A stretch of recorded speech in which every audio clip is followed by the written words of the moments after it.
Welcome to Papa's Workshop. In today's video, it's all about the keyhole slots using the keyhole generator in Easel. I still have a lot of questions about that, and I want to try to explain in detail exactly how to use the keyhole generator in Easel. So let's get started.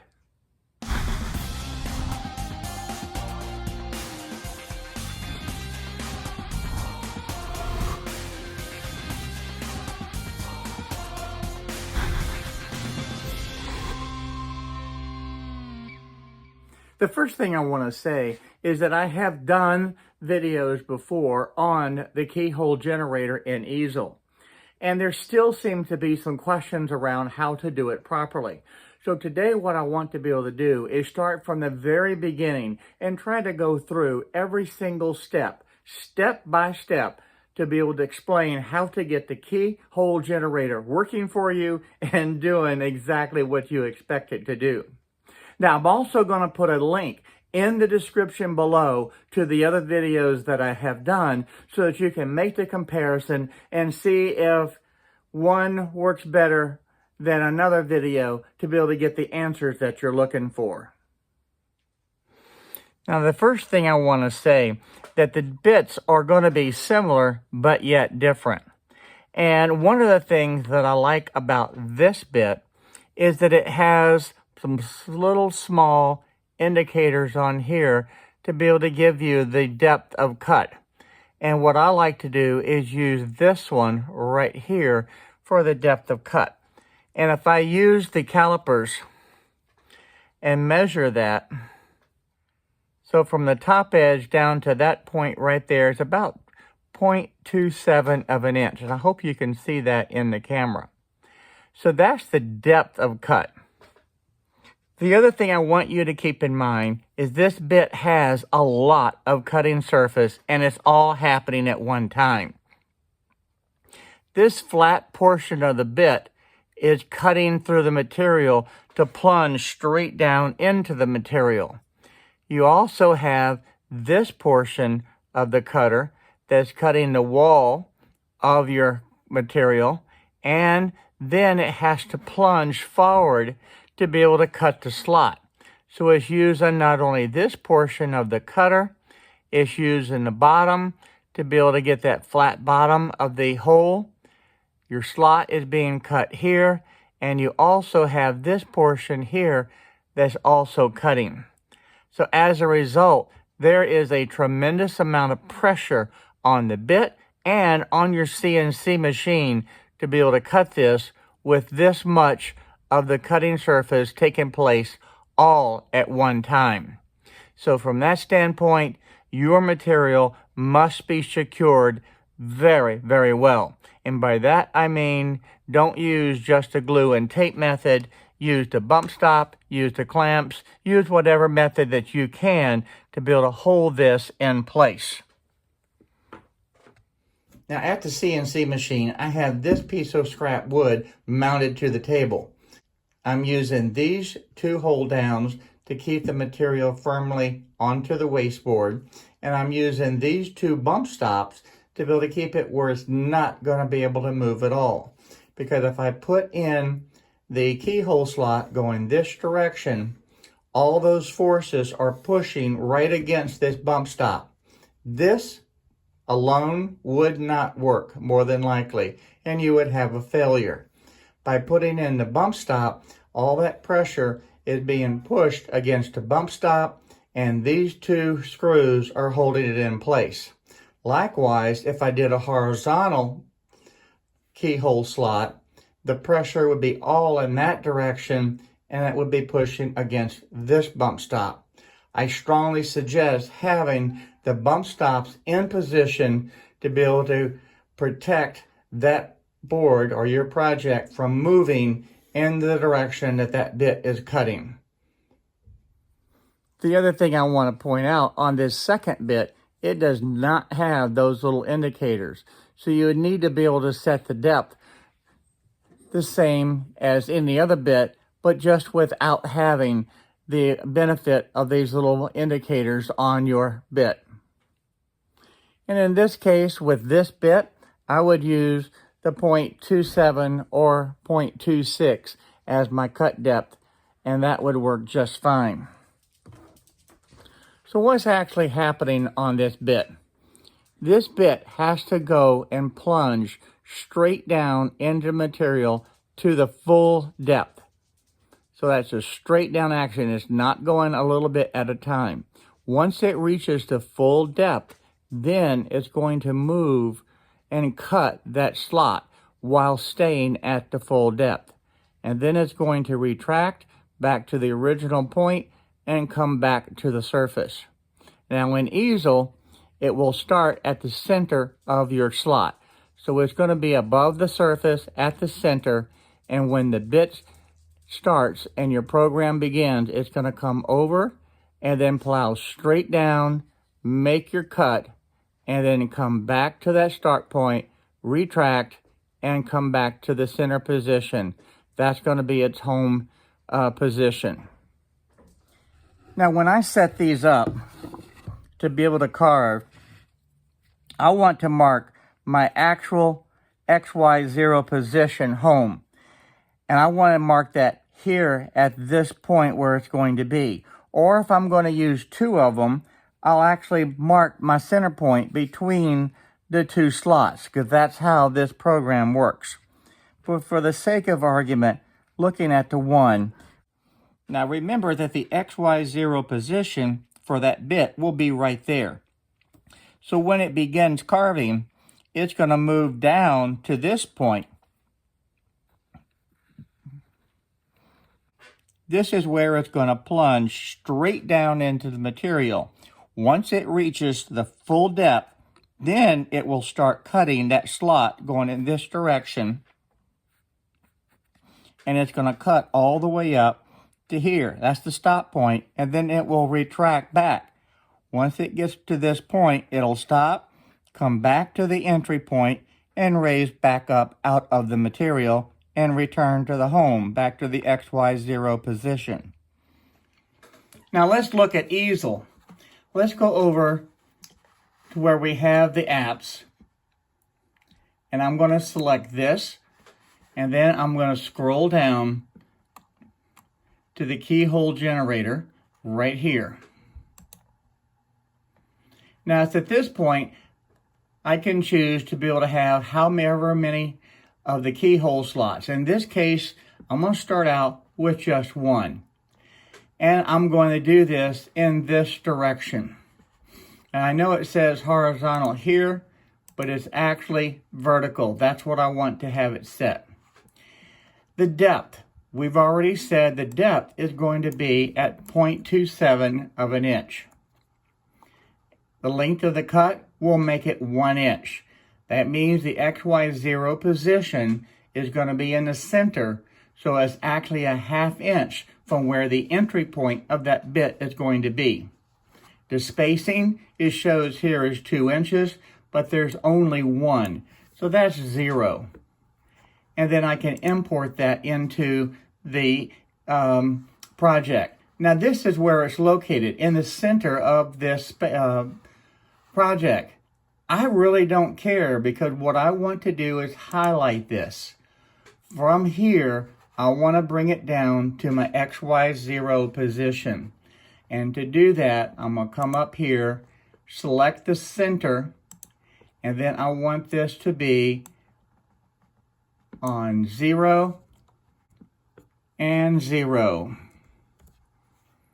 And by doing that, you can now see that it's right down here at this point. Now with this set here, my XY0 position is right here at this point.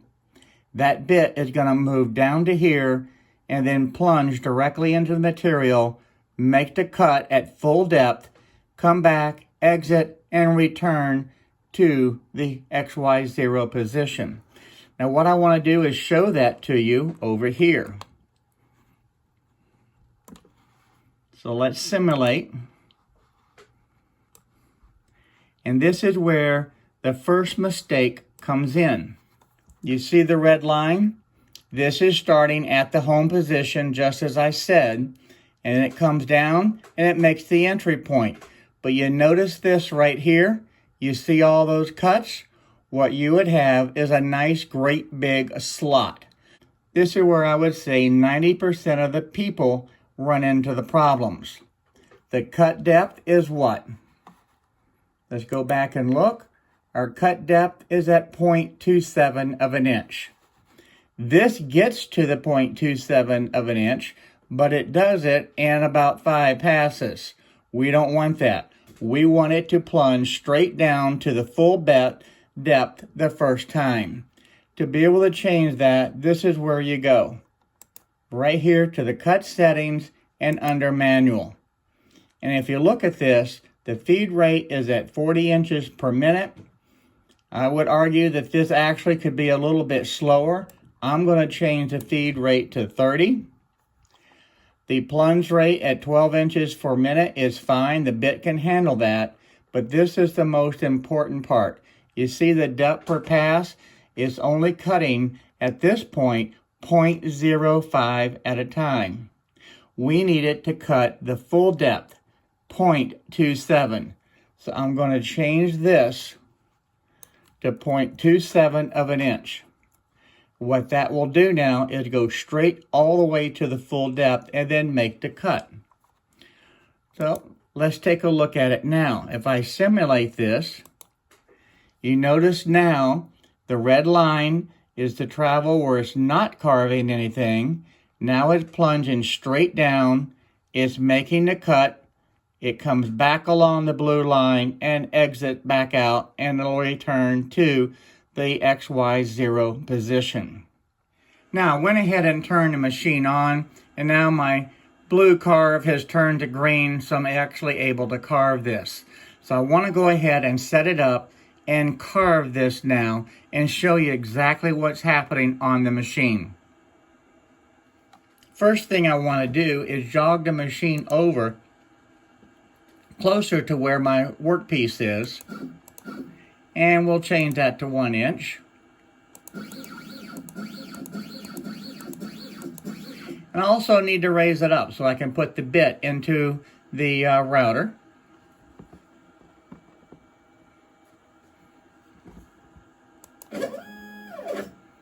And just to be on good measure, we'll raise it up 1 more inch. Now, off camera, I'm going to go ahead and put the bit into the machine. I have the bit in the router. I'm just going to check it. It doesn't have to be real tight, just snug. In fact, I'm going to loosen this for you again.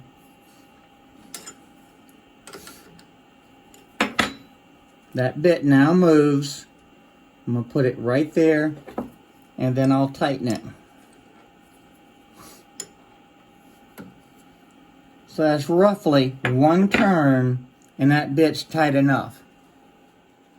Now we know that this slot is going to be 1 inch long. So for the sake of argument, I'm going to put the XY0 position right here.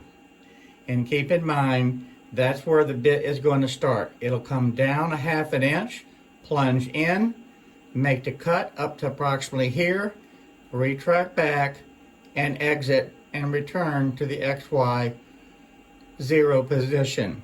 So next thing, let's just jog the machine over to this point.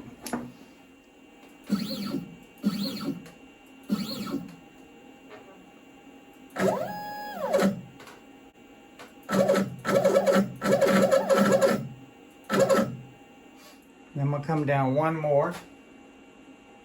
All right, that's close enough for now. That is right on top of that X that I had made. So now I'm going to go ahead and raise the router up, and we're going to do the Z probe.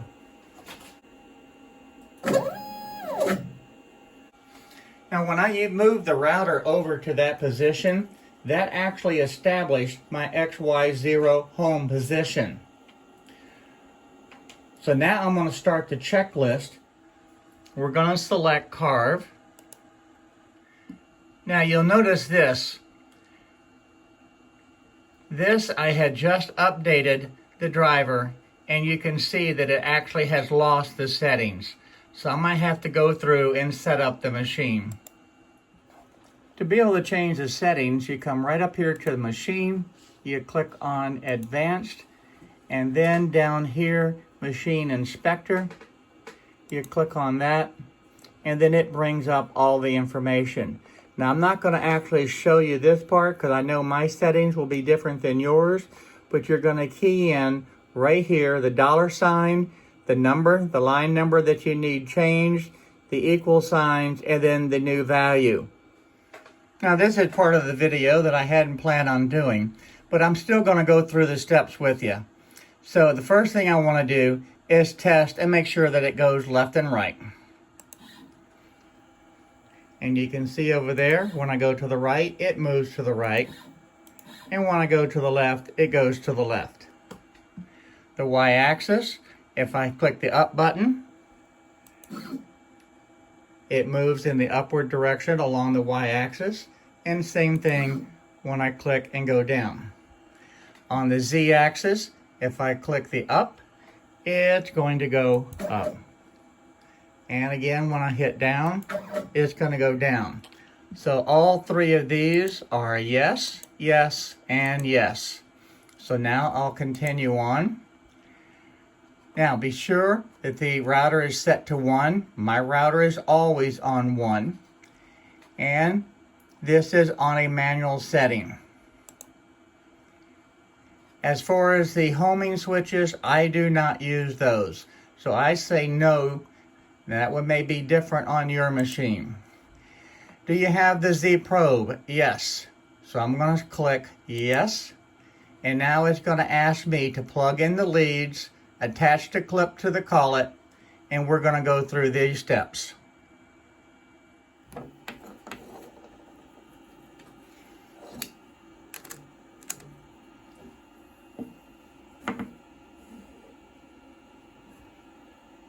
So the lead's plugged in, clip is attached, touch the plate to the collet, so we have to do that. Okay, now we got all this done and working. Let's get back to the real project. So now I'm going through the checklist, confirming the material thickness, which I know is 0.75, not a big factor because we're not going all the way through the material. Material is secure. I have set up as a straight bit for 1/8 of an inch. That is fine. There is no keyhole bit in the machine, so this will work just fine. And then I am going to go ahead and probe, and I'm going to confirm the position. And let's go ahead and plug this in now.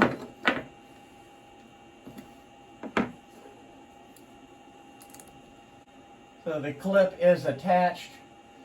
Let's go ahead and touch the touch plate.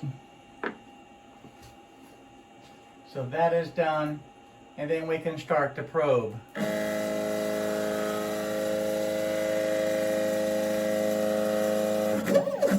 Now the probe is finished.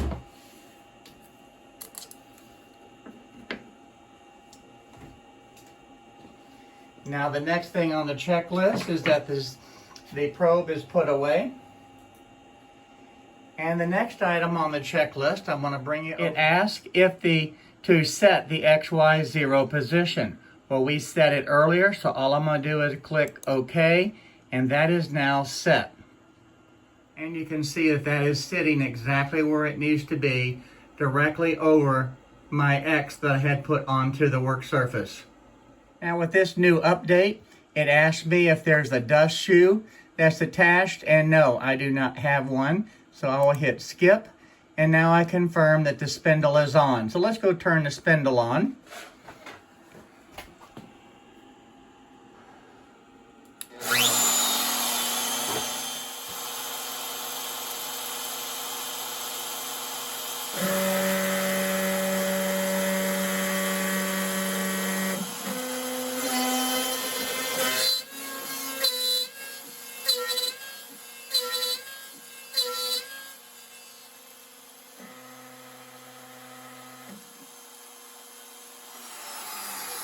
And that completes it. That's exactly what it was supposed to do.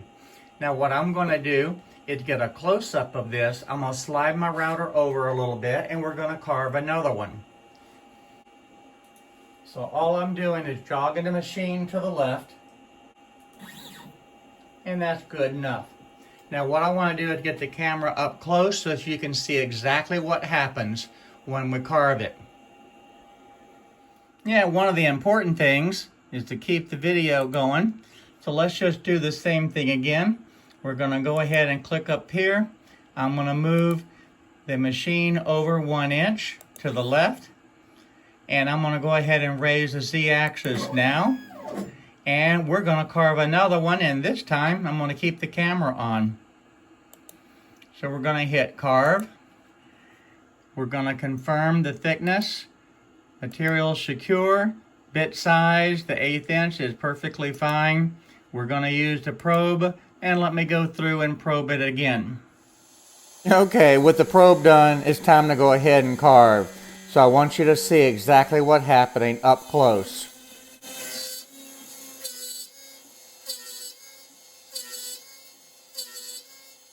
I hope that this video today has helped answer some questions on being able to use the keyhole slot generator that's in the Easel software. Thank you for watching today.